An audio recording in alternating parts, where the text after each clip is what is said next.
भारत में अग्निपथ योजना का भले ही विरोध हो रहा हो, लेकिन दुनिया में कई ऐसे देश हैं जहां पर आपको सेना की ट्रेनिंग लेना अनिवार्य है।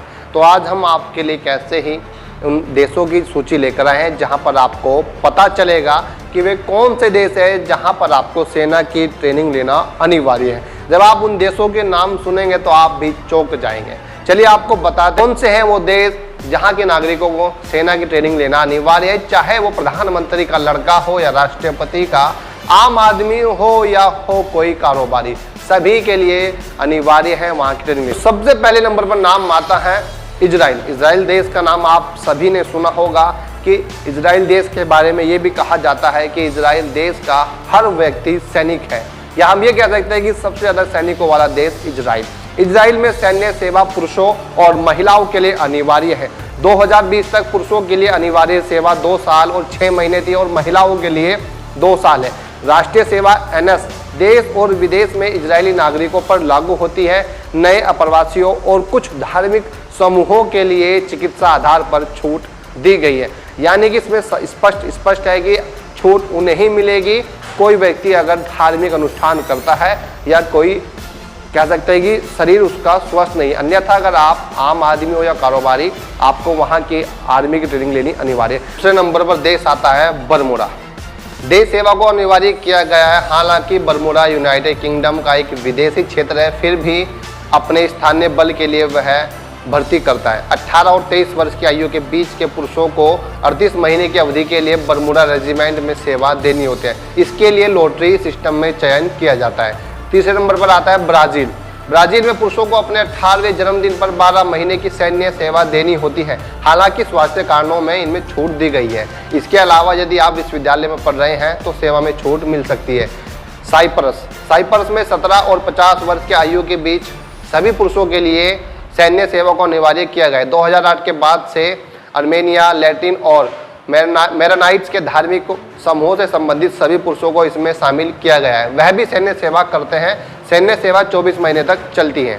ग्रीक देश सेवा को अनिवार्य किया गया है। ग्रीस कानून के तहत 19 से 45 वर्ष की आयु के बीच के ग्रीक पुरुषों को सैन्य सेवा करना अनिवार्य है। यह कानून किसी भी व्यक्ति पर लागू होता है जिसे ग्रीक अधिकारी ग्रीक मानते, भले ही वह व्यक्ति खुद को ग्रीक नहीं मानता हो, उसके पास विदेशी नागरिकता और पासपोर्ट हो, वह ग्रीक के बाहर पैदा हुआ हो या रहता हो।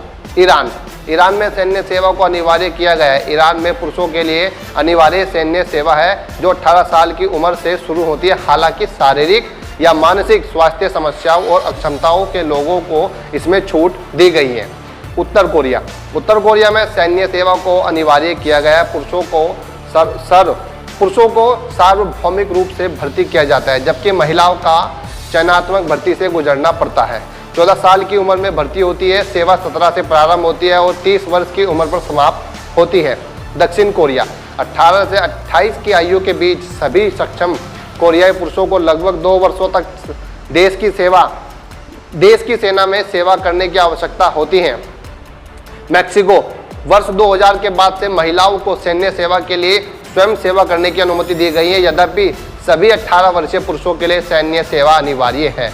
रूस में 18 से 23 वर्ष की आयु के पुरुषों के लिए सैन्य सेवा अनिवार्य है। 1980 के दशक में सैन्य सेवा की अवधि 2 साल से घटाकर 18 महीने कर दी गई थी। सिंगापुर राष्ट्रीय सेवा एनएस अनिवार्य भर्ती और कर्तव्य है जो प्रत्येक पुरुष नागरिक और पीआर को 18 वर्ष की आयु प्राप्त करने पर करना चाहिए।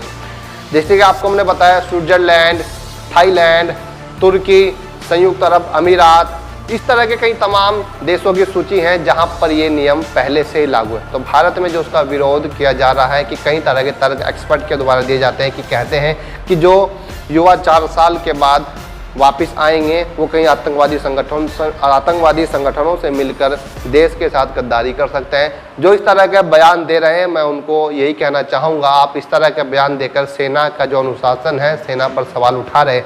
क्योंकि इससे पहले भी समाज में न जाने कितने ऐसे पूर्व सैनिक अधिकारी हैं जो रिटायर होने के बाद क्षेत्र में रह रहे हैं, पर आज तक की ऐसी कोई घटना या जानकारी नहीं मिली है। ये सैन्य सुलह के खिलाफ है।